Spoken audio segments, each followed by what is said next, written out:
Continuamos. Buenos días, bienvenido a Análisis Político o Televisión a través de Canal 10 y por supuesto saludamos con afecto a todos aquellos que nos escuchan a través de la radio, por supuesto de Radio 620.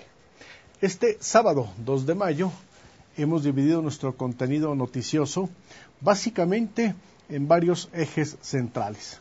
Sin lugar a dudas que el primero de ellos tiene que ver con lo que ha sido, a partir de la última semana, la principal preocupación de los ciudadanos de Durango y por supuesto que de nuestro país y prácticamente ya a estas alturas de todo el mundo.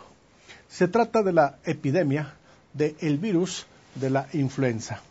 Y precisamente mi compañero Germán Linden nos platica, nos explica en qué consiste este tipo de epidemias que lamentablemente están provocando daño no solo en el ámbito de la salud, sino también ya tuvieron un impacto de carácter social y por supuesto de carácter económico. Vamos con primer enfoque a cargo de Germán Linden, quien nos explica el tema de este tipo de epidemias.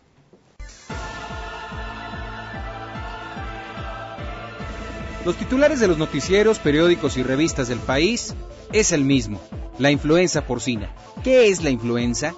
¿Qué es una epidemia? ¿Cómo protegernos? Las preguntas son muchas. La población se siente atemorizada ante un enemigo íntimo desconocido. Ignoramos la mayoría de las respuestas y esta ignorancia nos inunda de pánico y temor ante lo que, según se nos ha informado, es una inminente catastrófica epidemia. Algunos científicos aseguran que las epidemias son parte de un ciclo que ha acompañado a la humanidad desde la antigüedad. Algunos otros, un tanto más catastróficos o más pesimistas, aseguran que esta peste es parte de una serie de desgracias que derivarán en el fin de la humanidad.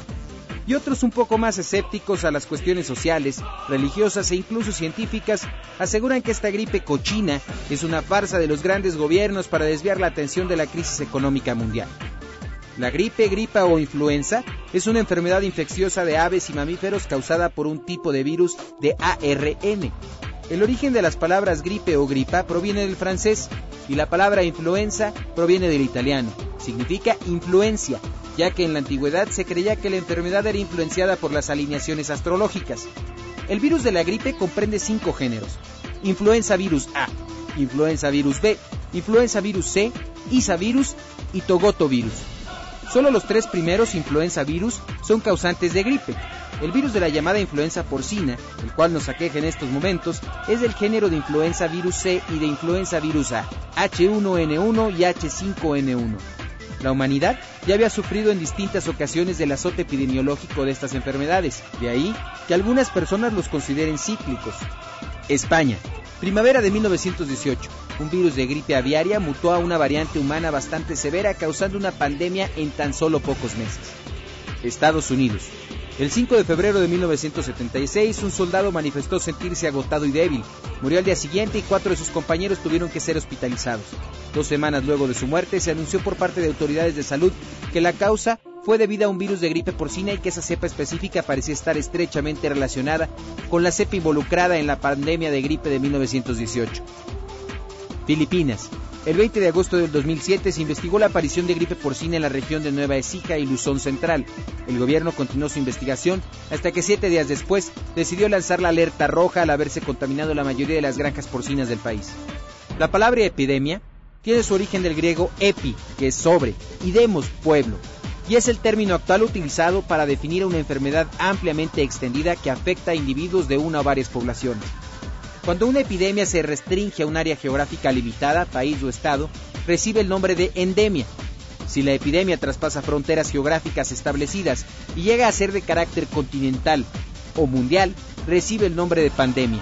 Definitivamente la situación actual es de precaución y alerta, y aunque en nuestro estado no se ha podido confirmar un caso de influenza virus H1N1, hay que extremar precauciones y así evitar que se continúe propagando la epidemia gripal. Y a partir de la aparición del virus de la influenza, sin lugar a dudas, que una porción muy importante de la opinión pública ha criticado la lentitud con la cual el gobierno del presidente Felipe Calderón afrontó esta epidemia. Precisamente en el contexto de las críticas que a nivel nacional se han extendido por una deficiente estrategia de prevención, mi compañero Juan Lorenzo Cimental nos platica sobre el entorno nacional que ha provocado este virus mortal.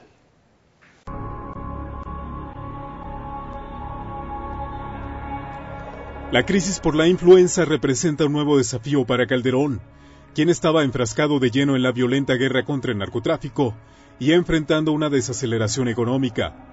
Calderón ha logrado niveles de popularidad superiores al 60% desde que asumió a fines de 2006, pero muchos están ahora intrigados porque el presidente no se ha mostrado activamente involucrado en el caso ni ha aparecido al lado de su secretario de Salud. Podemos tener el mejor talento mexicano por todos lados, pero si el líder está ausente, no hay nadie para guiarlo, y hasta el mejor talento tiene que ser guiado, dijo el economista Rogelio Ramírez de la O, miembro del gobierno legítimo de López Obrador. Hay que recordar que los mexicanos ponen mucha atención a las respuestas de sus líderes en grandes crisis. El terrible manejo del terremoto de 1985, que dejó unos 10,000 muertos en la Ciudad de México, es considerado como el comienzo del fin de 7 décadas de gobiernos ininterrumpidos del PRI. Encuestadores dicen que los mexicanos tienden a formarse detrás de su presidente en una crisis, y eso podría volvérsele en contra a Calderón si no hace bien las cosas. Con la vida en la capital virtualmente en suspenso y la industria turística mexicana sufriendo una catarata de cancelaciones, el silencio de Calderón no ayuda mucho. No están haciendo un buen trabajo de comunicación al mundo, dijo un estadounidense que trabaja de consultor en Ciudad de México y que pidió el anonimato. Todo el mundo quiere saber cuándo la vida volverá a la normalidad. Hay un montón de preguntas, agregó. Sí, muchas son las preguntas, especialmente cuando la Organización Mundial de la Salud estableció ya el nivel 5 de emergencia, es decir, se trata de una pandemia por un virus que se transmite entre humanos. Pero intentar las respuestas quizás lleve al campo de la especulación. Sin embargo, sí hay una pregunta que exige explicación. ¿Dónde está el presidente ahora? Hay una más. ¿Por qué se ha visto solo al secretario de Salud Federal intentando encontrar respuestas para los medios? En tiempos de crisis, los ciudadanos se hacen del lado de su presidente. Es tiempo de que Felipe Calderón muestre de qué está hecho y vaya más allá, mucho más allá, del trámite de una declaración cada día.